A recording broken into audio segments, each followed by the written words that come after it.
여러분 안녕하세요. 교육사회학 기말고사 대비 총정리를 시작하도록 하겠습니다.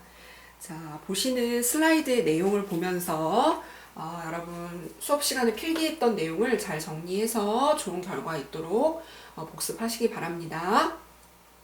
먼저 학급 편성과 관련되는 부분을 살펴보도록 하겠습니다. 자, 내용에 나와 있는 것처럼 우리가 학교에서 동일 연령, 즉 나와 비슷한 친구들이 한 반을 구성하는 형태로 학년이 조직된 시기가 언제부터라고 했었나요?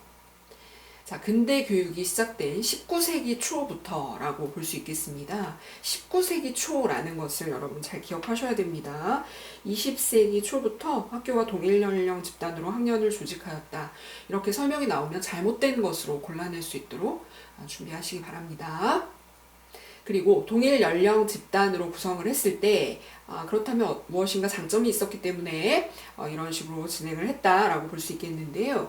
학습 능력과 경험이 비슷한 학생들을 지도하기가 더 편했다, 용이했다, 그리고 능률도 높다라고 생각을 했기 때문에 이런 식으로 같은 나이에 학생들을 한 학급으로 편성하려는 것이 아직까지도 유지가 되고 있다라고 볼 수 있겠지요. 자, 그 다음으로 동일 연령 집단 학급 편성을 했을 때 학교 교육이 표준화된다.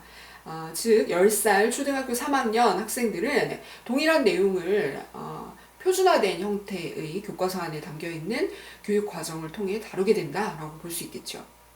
그리고 나서 초등학교 3학년에서 4학년으로 올라갔을 때 또 다른 내용을 동일하게 배우게 된다라는 관점에서 단계화된다라고 하는 내용을 생각해 볼 수가 있겠습니다.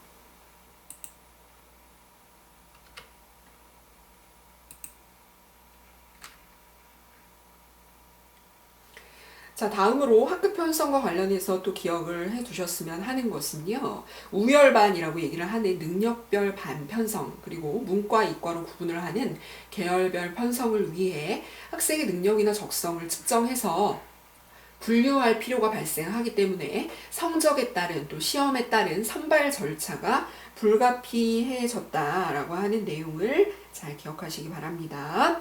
이상으로 학급 편성에 대해서 우리가 정리를 해보았습니다.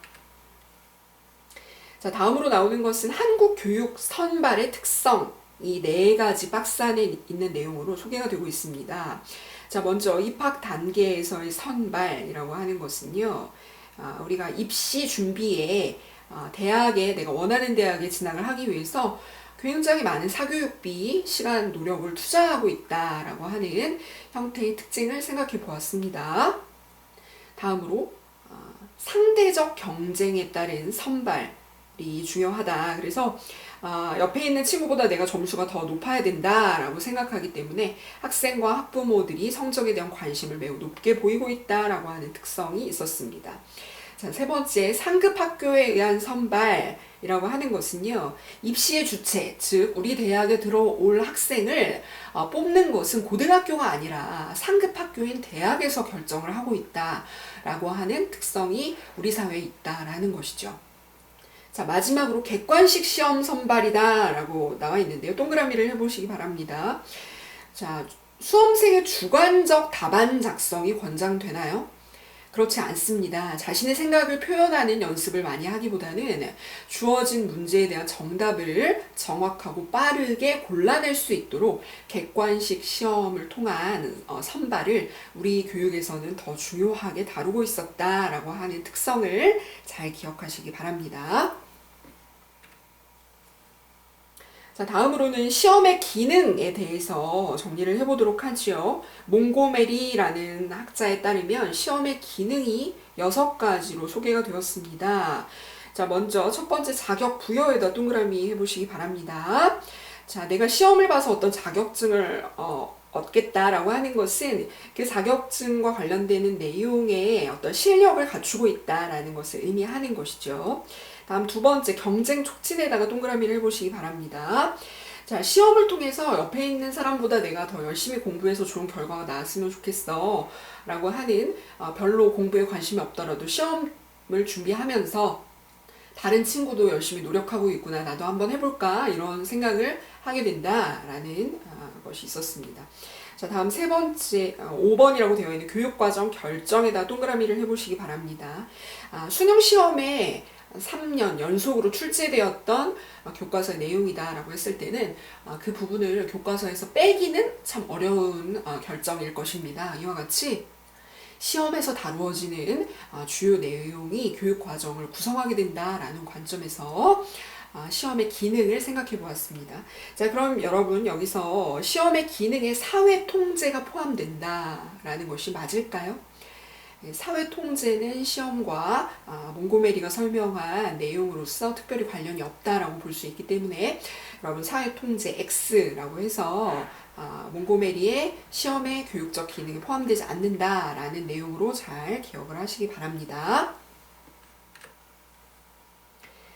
자, 다음으로는 이제 교육기회 분배와 관련해서 학생의 흐름, 초중등 교육법 구조 1항에 우리 교육부에서는 어떻게 규정이 되어 있냐면 주기적으로 국어, 수학, 사회, 과학, 이렇게 영어 주요 교과목에 대한 무엇을 알아보기 위한 평가를 하고 있나요?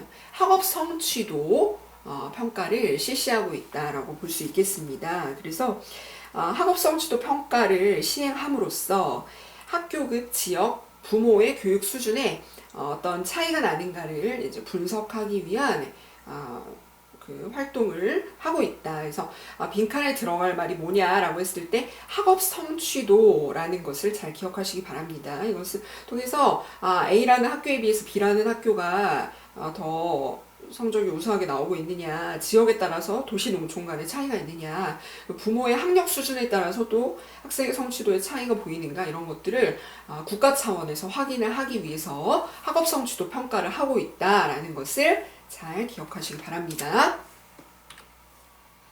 자, 다음으로는 이제 번스타인이라는 학자가 문화 자본의 측면에서 강조한 내용을 여러분 별표 3개 하라고 했었습니다. 그래서 번스타인이라는 사람은 교육 과정에 관심이 많았기 때문에 학교에서 다루어지는 내용이 무엇이냐, 또 가정교육의 측면에서는 어떠한 언어를 부모들이 사용하느냐, 교육적인 분위기가 가정에 어떻게 조성이 되었는가 하는 것에 관심을 기울였습니다. 그랬더니 학업 성취가 높은 아이들은 문화 자본이라는 것을 많이 갖추고 있었다라고 하는 측면에서 강조를 하였죠. 그래서 빈칸에 문화 자본이라는 것이 들어간다라는 것을 잘 적을 수 있도록 준비를 하시기 바랍니다. 자, 다음으로는요, 이제 우리가 학업 성취의 격차 그리고 그에 대한 원인에 대해서 정리를 해보도록 하겠는데요. 먼저 지능의 측면에 있어서 데이브라는 학자에다가 동그라미를 해보시기 바랍니다. 이 데이브라는 사람은 그 당시에 학생의 학업 성취 성적에 사회 계층이 큰 영향을 미치고 있다라는 것을 강조한 사람들이 많았었는데, 사회 계층보다는 데이브가 조사를 해보니까 가정의 심리적 문화적 환경이라는 것이 그 학생의 지능에 아주 큰 영향을 미치더라. 0.80이라는 것은 80% 정도의 높은 관련성이 있다라는 것을 강조해냈다라고 하는 것을 잘 기억하시기 바랍니다. 자, 다음으로는요, 이제 김경근이라는 학자의 연구에 따르면 가정배경 제목에다 동그라미를 해보세요. 가정배경에 지금 표 2개의 내용이 무엇으로 설명되어 있냐면, 아버지의 직업과 아버지의 교육 수준에 따라서 자녀의 수능 점수의 차이가 어떻게 나타나고 있는가 하는 것을 점수의 차이를 통해 분명한 격차로서 설명을 하고 있다라고 볼 수 있는 것이죠. 자, 다음으로는 지역 간의 격차가 어떻게 나타나고 있는가 하는 부분입니다. 자, 두 번째 줄에 줄치고 기억하시기 바랍니다. 도시와 농촌 간의 학업 성취의 격차가 크게 나타나게 되는데, 이것은 비교적 어린 시절인 초등학교에서보다 성장했을 때 중학교에서 훨씬 더 크게 나타난다라고 하는 것이었습니다. 중학교에 가면 알아야 하는 내용들, 공부해야 하는 범위가 훨씬 더 크고 많아지기 때문에 사교육을 받은 아이들이 훨씬 더 성과를 크게 낼 수가 있겠다라는 측면에서 도시 농촌 간의 지역 격차는 중학교에서 더 크게 벌어지고 있다라고 하는 현상을 우리가 살펴봤습니다. 자, 마지막으로 남녀 간의 성별에 있어서 학업 성취도의 격차를 정리해보면 과거에는 남학생이 여학생에 비해서 학업 성취도가 더 높은 편이었습니다. 하지만 최근에 와서는 여학생들이 남학생을 추월하고 있다라는 것으로 남녀를 잘 구별해서 기억을 하셔야 되겠죠. 자, 남녀 간 학업 성취도 격차가 과거에는 여학생이 높은 편으로 나타났으나 최근 남학생이 추월하고 있다. 이렇게 반대로 설명하고 있는 내용이 나오면 잘못된 것이다 라는 것을 골라낼 수 있도록 해야 할 것입니다.